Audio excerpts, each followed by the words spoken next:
Hi everyone, welcome back to my channel. My name is Mridula Mehta. So today I'm going to share my experience of Frankfin with you all.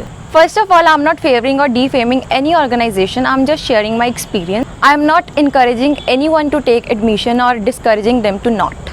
मुझे Frankfinn के बारे में मेरी एक friend से पता चला था। मुझे भी लगा कि मैं भी एडमिशन ले लेती हूँ। उसके पहले मुझे एविएशन के बारे में कुछ भी नहीं पता था। मैंने फ्रैंकफिन में जून 2017 में एडमिशन लिया एंड ये 1 ईयर का कोर्स था। मेरा जो सर्टिफिकेट प्रोग्राम था वो था aviation hospitality and travel management में।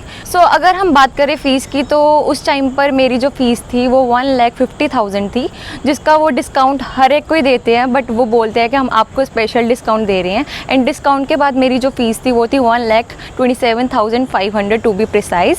एंड ये जो इसकी ड्यूरेशन थी वो थी 1 ईयर की। इस कोर्स में जो हमें स्किल सिखाई गई वो ये सभी एक अलग अलग मॉड्यूल्स थे जो 1 मंथ और 1.5 मंथ की ड्यूरेशन के होते थे। जैसे कि इसमें से कुछ थे बेसिक इंग्लिश के, इंग्लिश एनहांसमेंट के, ग्रूमिंग के, एविएशन के, ट्रैवल के, personality development, CRM that is customer relation management, swimming की क्लासेस भी होती है एविएशन स्टूडेंट्स की। इसमें हमें एविएशन के रिलेटेड भी काफ़ी इन्फॉर्मेशन मिलती तो है और ग्रूमिंग की क्लासेस भी लगती है, मेकअप की क्लासेस भी होती हैं। तो सभी चीज़ों की नॉलेज हमें फ्रैंकफिन में दे देते हैं। कोर्स जब कंप्लीट होता है उसके बाद अगर हम बात कर ले कि जॉब अपॉर्चुनिटीज़ क्या मिलती हैं हमें, तो उसमें ये पहले ही बता देते हैं कि we don't give any job guarantee, but still ये इनका एक प्लेसमेंट असिस्टेंट सेल होता है जिसके थ्रू ये रेगुलरली टेक्स्ट करते हैं हमें व्हाट्सएप पे एक ग्रुप होता है जिसमें ये हमें जॉब के बारे में नोटिफिकेशंस देते रहते हैं। और बात करें मेरे चांसेस की, जो मुझे मिले थे फ्रैंकफिन के थ्रू इंटरव्यू देने के, जो उनके बेसिकली उनके जो कैंपस प्लेसमेंट होते थे वो थे स्पाइसजेट का, जो मैंने पहले भी पिछली वीडियो में शेयर करा अपना एक्सपीरियंस के थ्रू। वो मिला था, उसमें मेरी सिलेक्शन नहीं हुई थी। और भी मिले थे और कुछ हमें पहले भी नोटिफिकेशंस आती थी, बट उस टाइम तक मैं इतना प्रिपेयर नहीं थी बिकॉज हमें बाकी चीज़ों की भी प्रिपरेशन करनी पड़ती है।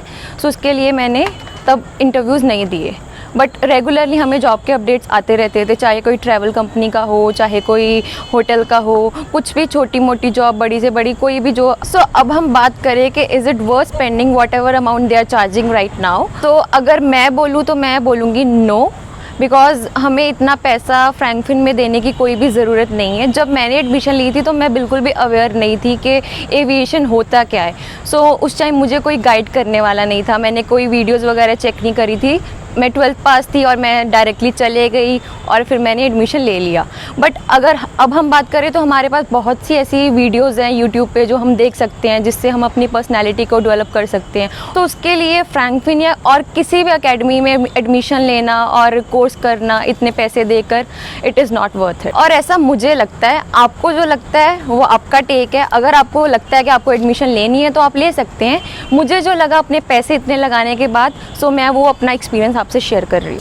मुझे जो चीज़ लगी जिसके कारण मैं आपको बोल रही हूँ कि इसमें एडमिशन नहीं लेना चाहिए, चाहे फ्रैंकफिन हो चाहे कोई भी और एकेडमी हो, उसमें एडमिशन इसलिए नहीं लेना चाहिए बिकॉज फर्स्ट ऑफ ऑल इनकी फ़ीस जो होती है बहुत ही ज़्यादा होती है।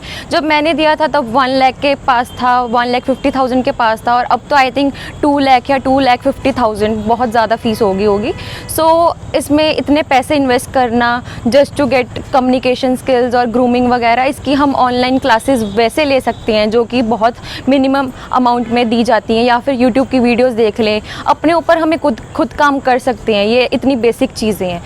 एंड सेकेंडली जो इनका स्टार्टिंग में ये जब सेमिनार कंडक्ट करवाते हैं उसके बाद ये स्क्रीनिंग का बोलते हैं कि हम आपकी स्क्रीनिंग करेंगे, जिसमें ये आपकी हाइट वेट वगैरह सब कुछ चेक करते हैं। बट मैंने ऐसे बहुत से लोगों को देखा जिनका वेट बहुत ज़्यादा होता है, फिर भी ये उनको एडमिशन दे देते हैं, बट लास्ट में वो लोग इधर उधर भटकते रहते हैं और उनको एडमिशन कहीं भी जॉब की अपॉर्चुनिटी नहीं मिल पाती। उनकी हाइट कम होती है, कईयों का वेट बहुत ज़्यादा होता है, या कई तो ऐसे लोग होते हैं जिनको बेसिक इंग्लिश स्किल्स भी नहीं होती, बेसिक इंग्लिश भी नहीं आती।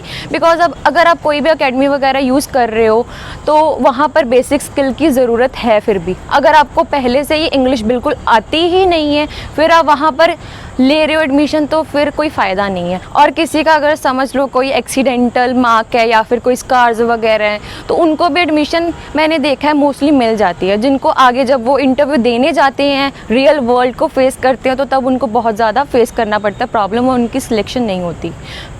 सो this was my honest check on any academy. So मेरा बिल्कुल भी ऐसा मोटिव नहीं था कि मैं किसी भी अकेडमी को डिफेम करूं।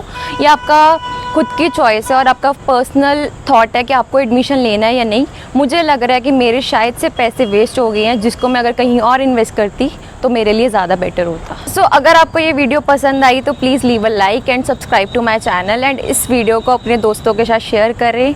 Thank you so much.